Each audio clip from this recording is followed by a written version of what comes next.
Boa noite a todos. Com imensa alegria, agradecemos o convite do nosso irmão Silvano Sérgio e a todos que fazem parte da União Espírita Vinha de Luz, trazendo um abraço fraterno de nossos irmãos do Bezerra de Menezes e agradecendo sempre a Deus e a Jesus as bênçãos de estudar a doutrina espírita, de podermos contribuir em sua divulgação, falando dos ensinos do Evangelho de Jesus, que nos consola, que nos fortalece, que nos oferece todos os meios de melhorarmos.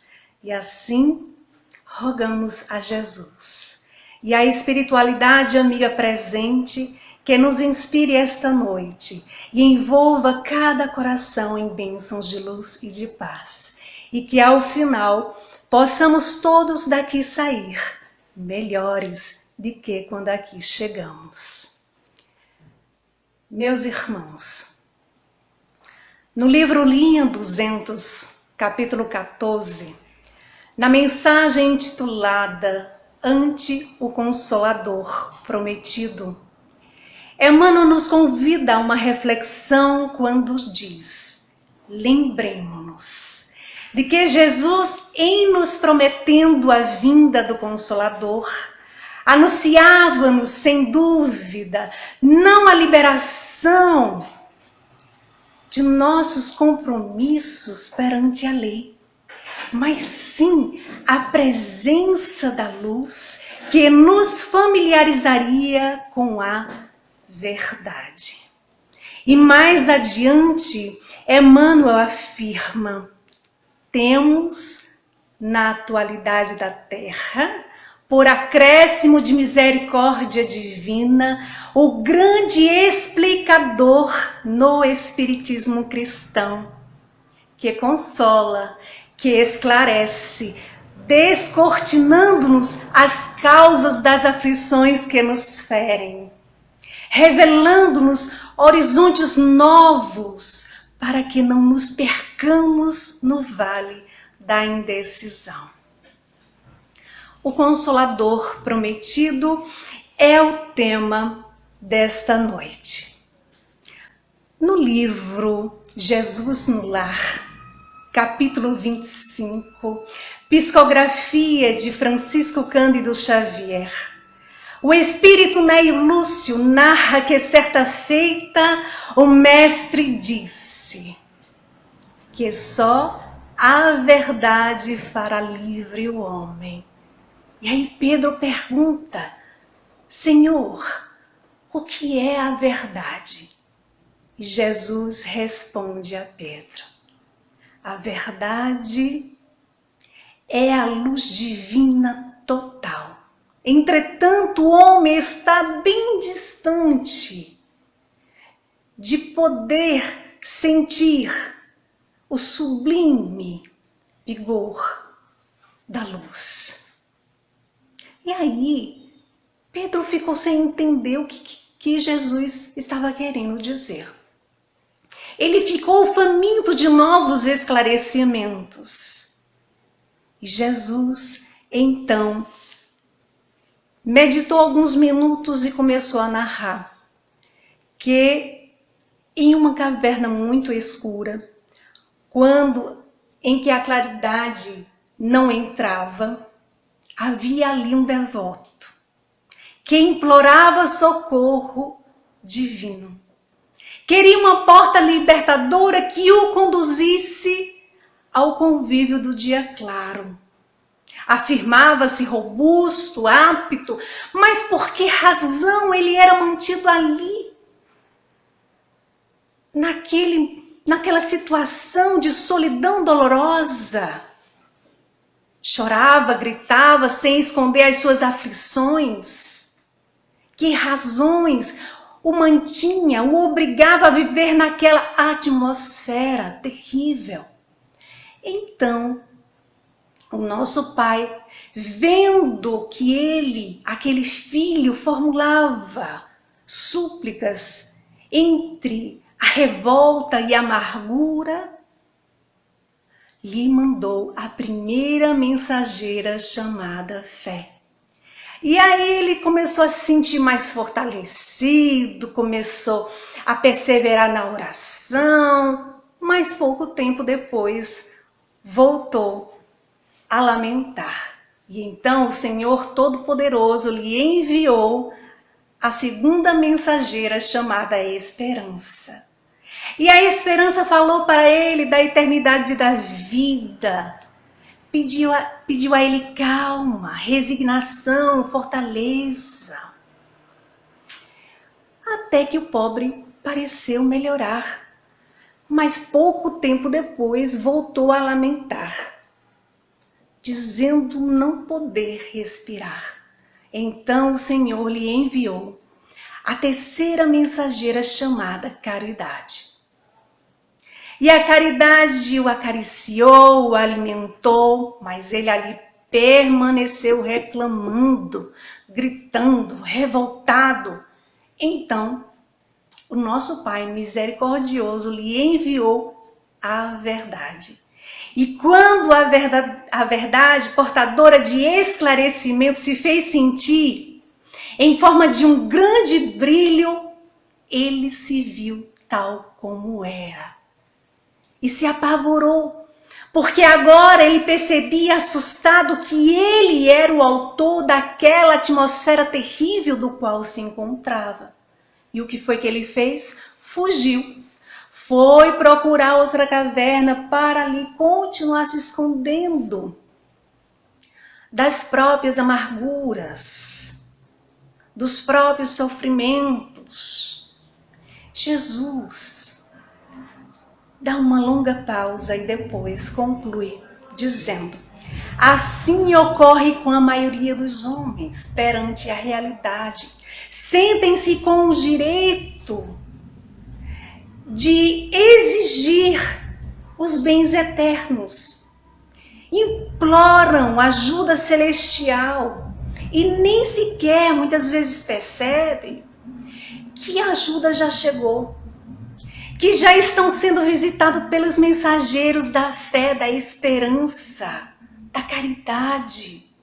Então, quando a verdade brilha diante deles, mostrando a situação real do qual se encontram, costumam fugir para lugares ainda mais perigosos, para continuarem se escondendo de si mesmo, para continuarem alimentando as suas ilusões.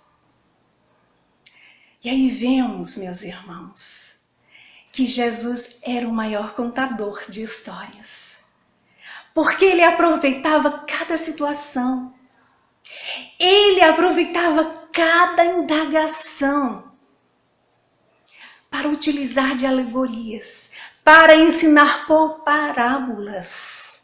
E por que motivo? Para nos mostrar, meus irmãos, que podemos sim, no nosso dia a dia, extrair lições que vai nos conduzir à verdade, que vai nos mostrar que podemos ali entender que o que está acontecendo é para aprendermos, para despertar o entendimento, para ampliarmos a nossa visão sobre tudo que nos cerca, sobre as pessoas, sobre nós mesmos. Jesus é a luz divina total. Jesus é a porta libertadora. Ele é o Consolador. Ele é a verdade. No livro Luz do Mundo, psicografia de Divaldo Franco, o espírito de Amélia Rodrigues, no capítulo 20, intitulado O Consolador, nos diz que Jesus, por onde percorria, sofria preconceitos, mas que aquele ano 29 significava para ele dores, superlativas na comunhão com os maus. Entretanto, sem lhes participar das mazelas. Ou seja, Jesus caminhava, Jesus alimentava com eles, convivia com e entre eles. No entanto, estava acima deles, mas sem os humilhar, sem os ferir. E Amélia também nos diz que na Galileia, Jesus compusera as parábolas simples e expressivas. Ela nos lembra que ele cantara o sermão do monte, realizara a pesca abundante, mas que na Judeia era diferente. Porque a Judeia estava ali atormentada de intrigas política, religiosa e governamental. Fazia-se covil de lobos e ninhos de águias.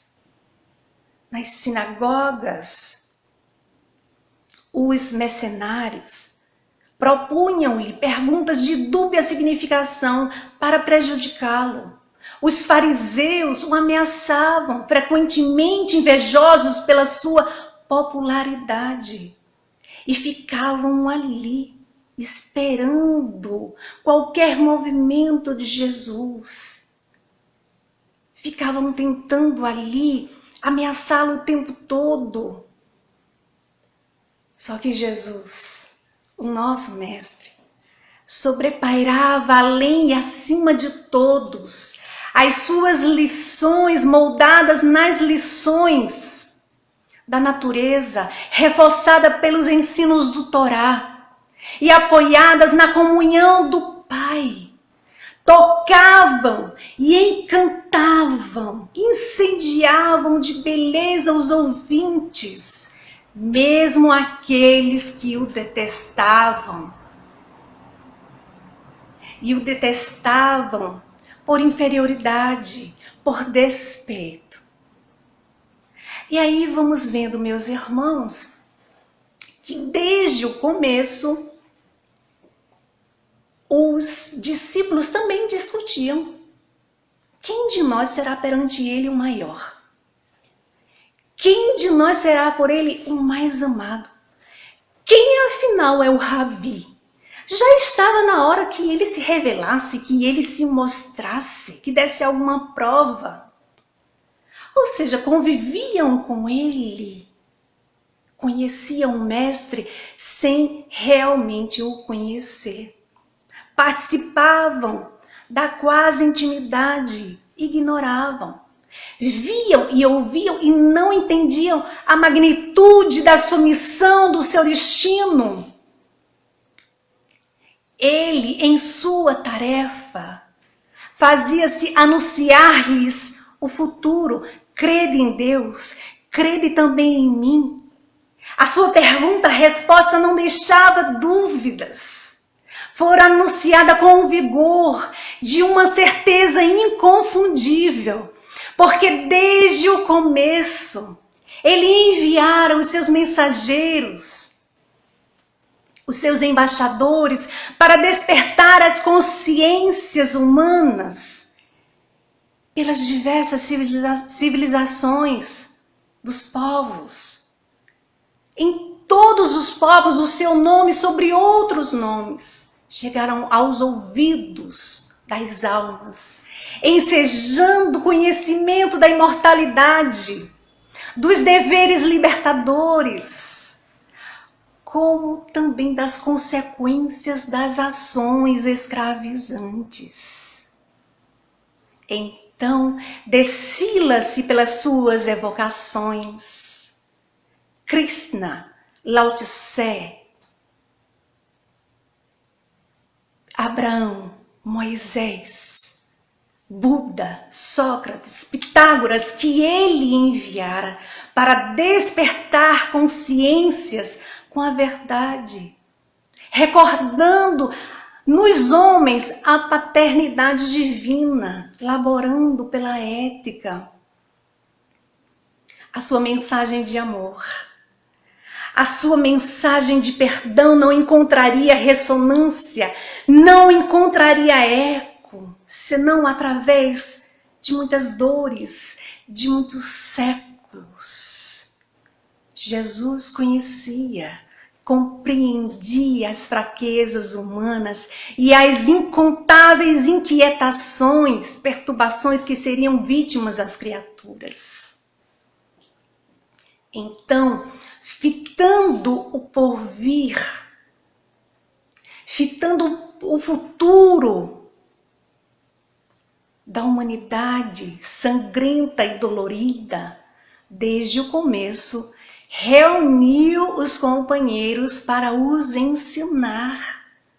E aí, João, no capítulo 14 das Boas Novas, anota com fidelidade e emoção: se me amardes, guardareis os meus mandamentos.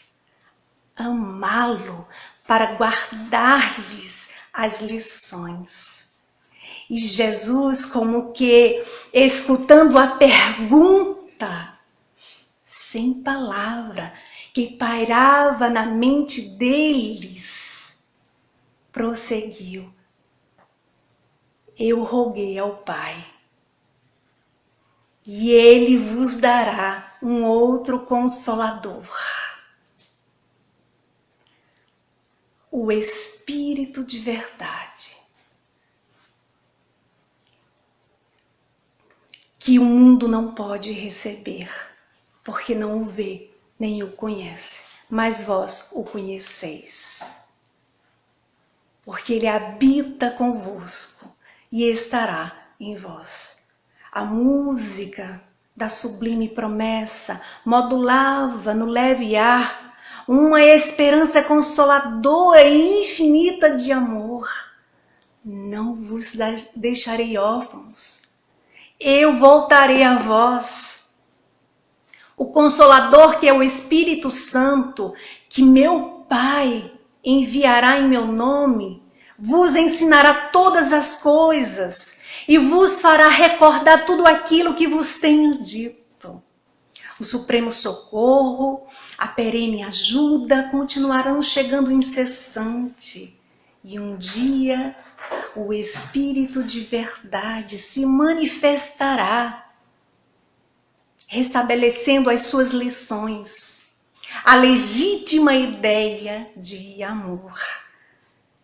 Já não há mais dúvida nem receio, ele o chegado, o Consolador encaminha e guia já milhões de seres, homenageando o amanhã da felicidade, desde o hoje das lágrimas. Aí estão soando as trombetas de além da morte, entoando advertência, repetindo os ensinos, restaurando a verdade. Escutemos-las na acústica do coração. A voz que fala pela boca dos sempre vivos. É Jesus novamente ensinando. O Consolador, em triunfo, traça rotas e guia.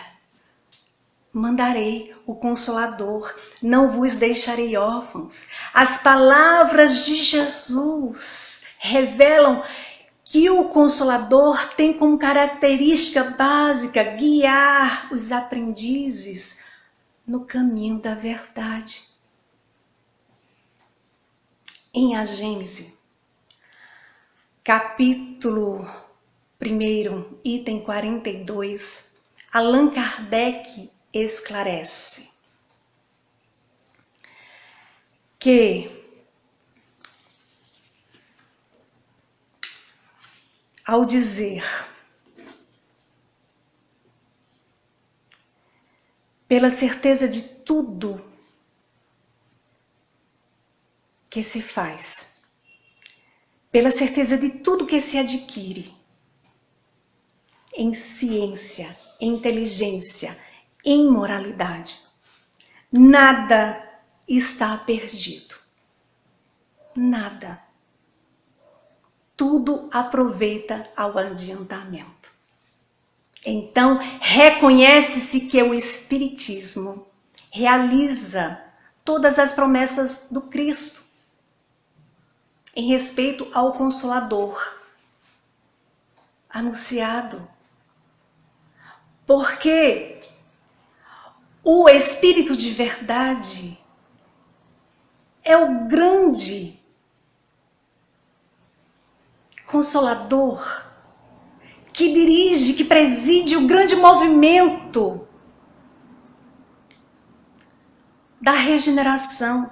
Então a sua promessa já se encontra realizada, porque de fato é Ele, o Consolador. No livro Obras Póstumas, Allan Kardec narra que certa vez ele estava em seu gabinete, trabalhando à noite, e de repente ele começou a ouvir algumas pancadas nas paredes. Umas pancadas sutis. Ele não deu muita importância no início. Mas depois essas pancadas começaram a ficar mais fortes. Por volta mais ou menos das 10 horas, a sua esposa entra no gabinete e pergunta o que eram aquelas pancadas. E ele disse, eu não sei. Há mais ou menos 1 hora isso acontece. Por volta da meia-noite, quando Allan Kardec foi se deitar, foi que essas pancadas pararam. No dia seguinte, ele acorda cedo, vai para a casa do senhor Baldim e fala tudo o que aconteceu. Era ali onde realizava as reuniões. Ele pede esclarecimento. Então ele pergunta aos espíritos o que eram aquelas pancadas. E o espírito responde, era teu espírito familiar. Então ele pergunta, mas qual é a finalidade daquelas pancadas, daquela forma? Queria comunicar-se contigo. Poderias então me dizer o nome dele? E Kardec. E o espírito responde, podes perguntar a ele mesmo, pois ele está aqui. E aí Kardec formula a pergunta, dizendo, meu espírito familiar, quem quer que tu sejas, agradeço por ter vindo me visitar. Poderia me dizer quem és? E o espírito responde, para ti chamar-me-ei a verdade. O espírito que bateu na casa do codificador era o espírito familiar de Kardec. Era o espírito de verdade. Na Revista Espírita, dezembro de 1864, intitulado A propósito da imitação do Evangelho, que antes, quando Kardec estava trabalhando nesta obra, ele deu o título de A Imitação do Evangelho. Depois, com algumas sugestões, passou a ser o Evangelho segundo o Espiritismo. Então, naquele ano, em dezembro, na Revista Espírita, é o próprio Espírito de verdade que se apresenta como o Cristo. E ele inicia dizendo assim, um novo livro acaba de aparecer. É a luz há 18 séculos vim. Meus irmãos, era o ano de 1864. Quem poderia ter dito há 18 séculos vim senão o Cristo? Há 18 séculos vim. Trazer a palavra a palavra de Deus aos homens de vontade. há muitas moradas na casa de meu pai. Disse-lhes eu, há 18 séculos, estas palavras, e o Espiritismo veio fazê-las compreendidas. Assina o Espírito de verdade, que se apresenta como o próprio Cristo. E em o Evangelho, segundo o Espiritismo, capítulo 6, item 5, inicia dizendo assim: venham como outrora aos transviados filhos de Israel, trazer-vos a verdade e dissipar as trevas. E aí ele diz assim: escutai-me. O Espiritismo, como fez antigamente a minha palavra, tem que lembrar aos incrédulos que acima deles reina a verdade, a imutável verdade. Quem assina? O Espírito de verdade. No livro dos Médiuns, capítulo 31, Dissertações Espíritas, item 9, o que é que vamos encontrar lá? A mesma mensagem. A mesma mensagem, assinada pelo Espírito de verdade, que em nota Allan Kardec deixa claro se tratar do próprio Jesus de Nazaré.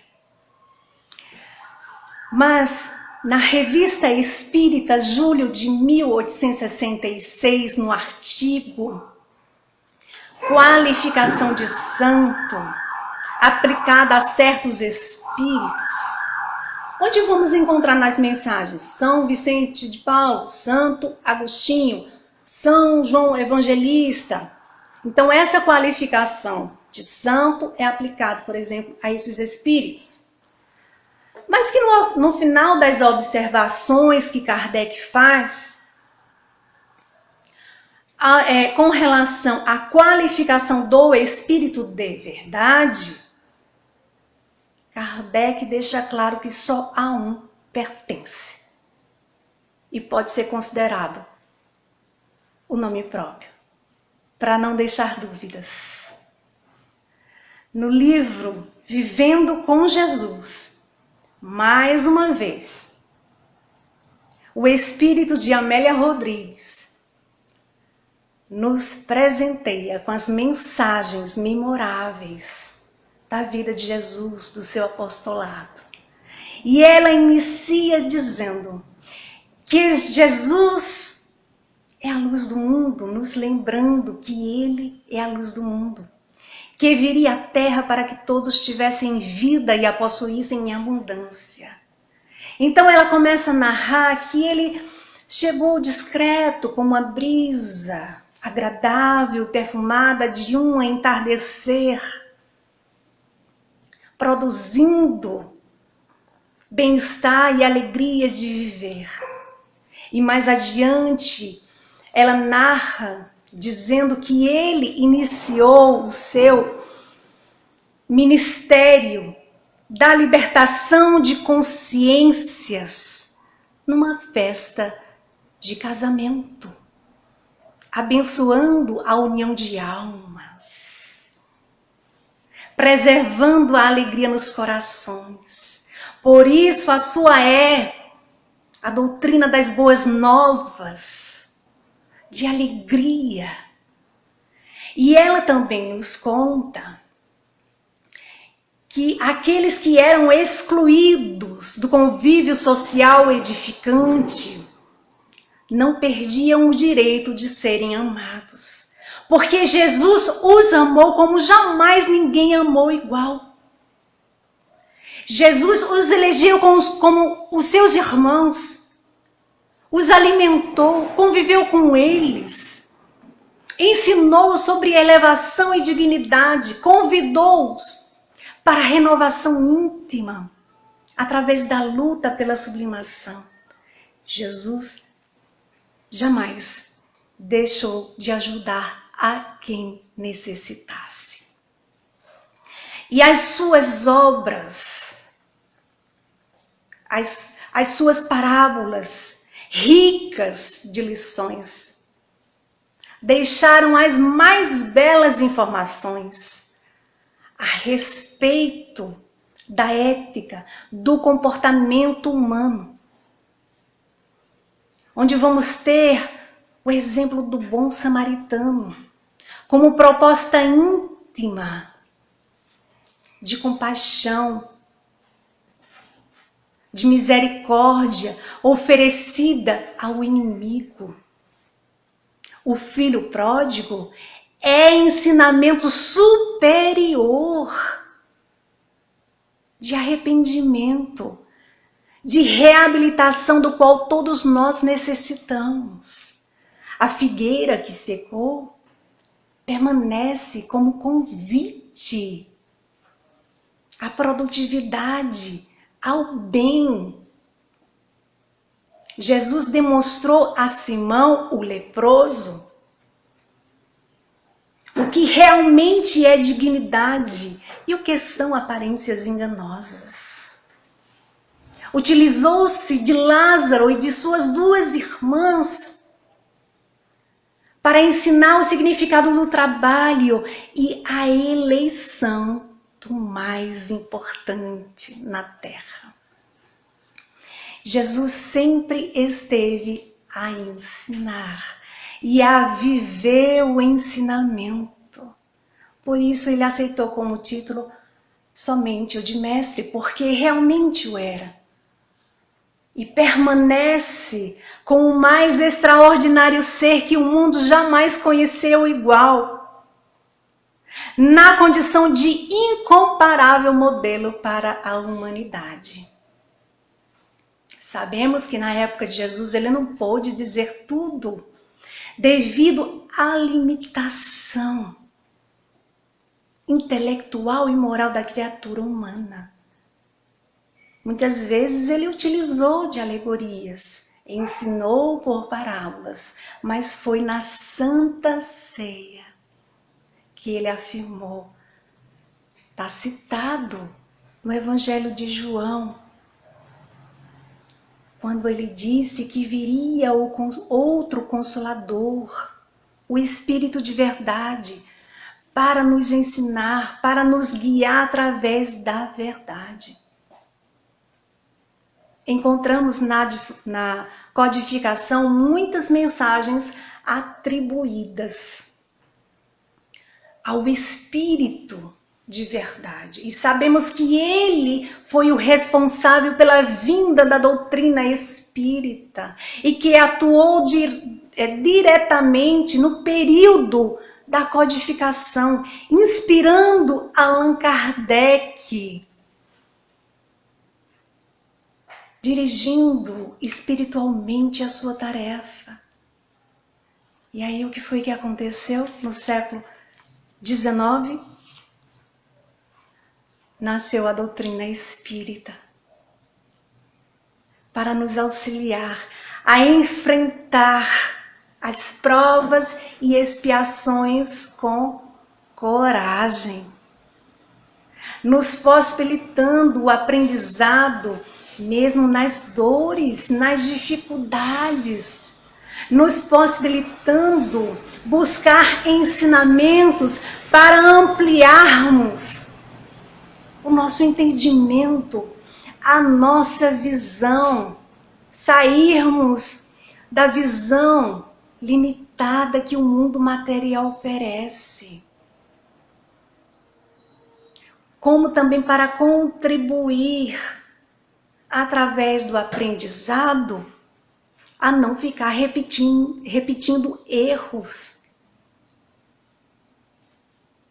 O Espírito de verdade, durante o seu advento, pede: crede, amai, meditai sobre todas as coisas que vos são reveladas. Não mistureis o joio com a boa semente, as utopias com as verdades. Espíritas, amai-vos. Este é o primeiro ensinamento. Instruí-vos, este é o segundo. No cristianismo encontram-se todas as verdades. Ele nos disse que veio instruir e consolar os pobres deserdados, nos lembrando que aqueles que carregam seus fardos, que assistem, que ajudam os seus irmãos, são bem-amados dele. E quando, meus irmãos, nos sentirmos nas situações difíceis, de dores, de enfermidades, com o coração apertado, angustiado, quando nos sentirmos que estamos sozinhos, naquela solidão dolorosa, lembremos, porque Ele nos diz: estou convosco e o meu apóstolo vos instrui. E então, para acalmar, para serenar o nosso coração, a nossa mente, ele afirma: sou o grande médico das almas. Venho trazer-vos o remédio para vos curar. Não tenhamos dúvida. Então ele nos pede com todo o seu amor: amai, orai, sede dóceis aos Espíritos do Senhor, invocai-os no fundo dos vossos corações. Meus irmãos, invoquemos com todo o nosso amor, com todo o nosso coração a Deus, o nosso Pai, e Ele vos enviará o seu Filho bem-amado para vos consolar, vos instruir e dizer estas boas palavras: eis-me aqui, venho até vós, porque me chamastes. Meus irmãos, quem afirmou: vinde a mim todos vós que sofreis? Quem é o grande médico das almas? Quem trouxe a palavra de Deus aos homens de vontade? Quem disse: há muitas moradas na casa de meu Pai? Quem é o Espírito de verdade para o Espiritismo? Resposta: o Espírito de verdade para o Espiritismo é Jesus, que voltou para cumprir a promessa de trazer o Consolador prometido. E ele cuidou diretamente da vinda do Espiritismo à Terra, sendo que os demais espíritos que colaboraram na codificação, tais como Santo Agostinho, São Vicente de Paulo, São Luís, Sócrates, Platão, Paulo, São João Evangelista, Erasto, enfim, todos eles agiram sob a inspiração direta do nosso Mestre Jesus. E então, no capítulo 6, item 4, Allan Kardec nos lembra: o Espiritismo vem na época predita cumprir a promessa do Cristo. E ele nos lembra que Jesus, que o Cristo nos advertiu: ouçam os que têm ouvidos para ouvir. O Espiritismo vem abrir os olhos e os ouvidos, porquanto fala sem figuras nem alegorias. Só que na época de Jesus, os homens não tinham o conhecimento. A Terra era o centro do universo. Tudo para eles eram limitados ao seu ponto de vista. E vamos encontrar mais esclarecimentos a respeito dessas questões. Convido aqui a leitura e estudo no livro O Céu e o Inferno, a Justiça Divina segundo o Espiritismo. E Allan Kardec também afirma, ao dizer: o Espiritismo realiza o que Jesus disse do Consolador prometido. Conhecimento das coisas, fazendo que o homem saiba de onde veio, para onde vai, por que está na terra. Então, o Espiritismo nos traz essa proposta de desenvolver em nós esse conhecimento que amplia a nossa maneira de enxergarmos, de nos colocarmos diante das situações, nos fazendo lembrar a importância de estarmos conscientes, sim, de um passado de erros que tivemos, frutos de nossas escolhas equivocadas, mas de um futuro promissor, a depender das nossas atitudes de hoje. E por isso a importância de nos entregarmos aos ensinos do Evangelho de Jesus com o coração. Com o coração. E nos esforçarmos na sua vivência, paulatinamente, pouco a pouco, mas fazendo a nossa parte. Que o Mestre Jesus abençoe a cada um de vocês, a cada um de nós, que possamos retornar para os nossos lares, envolvidos nas bênçãos, na proteção do nosso Mestre Jesus. Muita paz e muito obrigada mais uma vez pelo convite.